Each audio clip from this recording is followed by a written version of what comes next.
Eric, let's look at an existing non-emergency engine, such as this one. Other than its functional use, how is this different from an existing emergency engine? It is only a difference in function. As you recall, an emergency engine is used for electrical power or mechanical work in an emergency such as a fire or flood. A non-emergency engine is simply an engine that doesn't meet the definition of an emergency engine. Okay, and an engine is considered an existing engine if the construction date began before June 12, 2006? That's correct.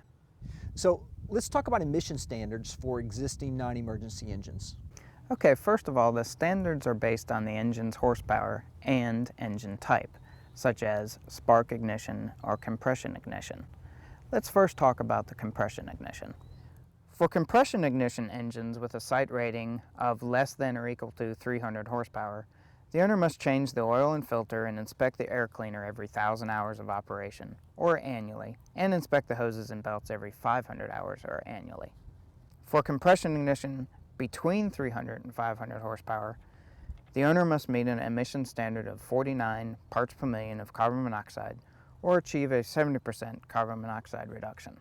And for compression ignition greater than 500 horsepower, the owner must meet an emission standard of 23 parts per million of carbon monoxide or achieve a 70% carbon monoxide reduction. Okay, that was for compression ignition. How about for spark ignition engines? What are those standards? For spark ignition two-stroke lean burn engines, the standards are the same regardless of the engine's horsepower. For this engine type, again, regardless of horsepower, the owner must change the oil and filter, inspect the plugs, hoses, and belts every 4,320 hours or annually. For spark ignition four-stroke engines up to 500 horsepower, the owner must change the oil and filter, inspect the spark plugs, hoses, and belts every 1,440 hours of operation or annually. The same requirements apply to spark ignition engines that use either landfill gas or digester gas, regardless of horsepower. For spark ignition four-stroke engines greater than 500 horsepower and located in remote areas, the owner must change the oil filter, inspect the plugs, inspect the hoses and belts every 2,160 hours of operation or annually.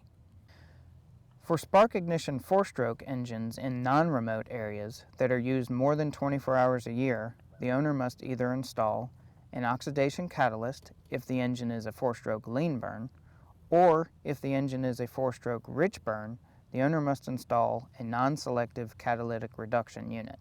So now that we know the standards, what are the compliance requirements for these non-emergency engines? As with the emission standards, the requirements are based on horsepower and engine type. Let's begin with the compression ignition engine. For compression ignition greater than 300 horsepower, the owner must conduct an initial emission performance test and notify EPA in writing at least 60 days prior to that test. For those greater than 500 horsepower, a performance test should be conducted every 8,760 hours of operation or every 3 years. If these engines are used less than 100 hours a year, then performance tests need only be conducted every 5 rather than 3 years. The owner must provide EPA the results of the performance test within 60 days. Are there any further compliance requirements for compression ignition engines under 300 horsepower? Yes, owners must operate and maintain their engine according to the manufacturer's instructions or per an owner-developed maintenance plan. For compression ignition engines above 300 horsepower, owners are required to use ultra-low sulfur diesel in their engines and follow crankcase emission control requirements. For compression ignition engines over 500 horsepower, the owner must keep the catalyst pressure drop within 2 inches of water from pressure drop measured during initial performance test and measure and record the catalyst pressure drop monthly. The owner must also keep the catalyst inlet temperature between 450 and 1350 degrees Fahrenheit and continuously monitor and record the temperature. Owners of spark ignition four-stroke lean burn and four-stroke rich burn greater than 500 horsepower and used more than 24 hours a year in non-remote areas must conduct initial and annual catalyst activity checks. Owners of these engines must either employ a high-temperature engine shutdown device to shut down the engine if the catalyst inlet temperature exceeds a certain level, or continuously monitor the catalyst inlet temperature. Owners and operators of all other spark ignition engines must operate and maintain their engine according to the manufacturer's instructions or per an owner-developed maintenance plan. As for reporting, owners of compression ignition engines above 300 horsepower that are used less than 100 hours per year must submit an annual compliance report. Owners are required to submit semi-annual compliance reports for compression ignition engines above 300 horsepower that are used 100 hours or more per year. Owners of four-stroke spark ignition engines greater than 500 horsepower in non-remote areas must submit an annual compliance report if the engine is used more than 24 hours per year but less than 100 hours per year. A semi-annual compliance report is required if the engine is used 100 hours or more per year.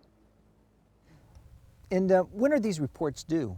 The initial report must cover the period beginning on the compliance date for their specified engine and end June 30th or December 31st, whichever date is the first date following the end of the first calendar half after the compliance date. The initial report should be postmarked or delivered no later than July 31st or January 31st. Each subsequent report must cover the semi-annual reporting period from January 1st through June 30th, or the semi-annual reporting period from July 1st through December 31st. Additionally, each subsequent compliance report must be postmarked or delivered no later than July 31st or January 31st, whichever date is the first date following the end of the semi-annual reporting period. Are there any additional compliance requirements? Yes, if the engine is subject to management practices, there are some additional compliance requirements I'll have to adhere to. Is this something the owner's responsible for? The owner must maintain and operate the engine and control device per manufacturer's instructions or based on their own owner maintenance plan. Okay. They may also use an oil analysis program instead of an oil frequency change. Okay, so let's talk a little bit more about the oil analysis program. Sure, as we learned in Module 2, the thing to remember is the oil analysis program should be done at the same frequency as the oil changes. If the oil analysis exceeds any of the following limits, then the oil needs to be changed within 2 business days. The percent of water content by volume is greater than 0.5%. The viscosity changed by more than 20% from the viscosity of the oil when it was new. For spark ignition engines, the total acid number increased by more than 3 milligrams of potassium hydroxide per gram from the total acid number of the oil when new. For compression ignition engines, the total base number is less than 30% of the total base number when the oil was new. Another thing that owners need to keep in mind if they use the oil analysis program is to keep records of it. Okay, sounds good. Now, the compliance dates, they were actually in 2013, correct? Yes, that's correct. May 3rd, 2013 for compression ignition engines, and October 19th, 2013 for spark ignition engines. Even though the compliance deadlines for these rules have passed, it's important that the owners contact their EPA regional office as soon as possible if they're not already in compliance. For a list of contacts, they can visit our website that's listed on the screen.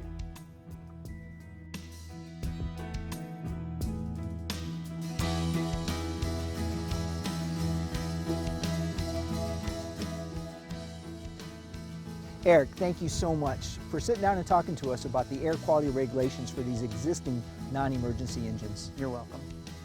In Module 4, we'll discuss the requirements for new compression ignition or diesel engines.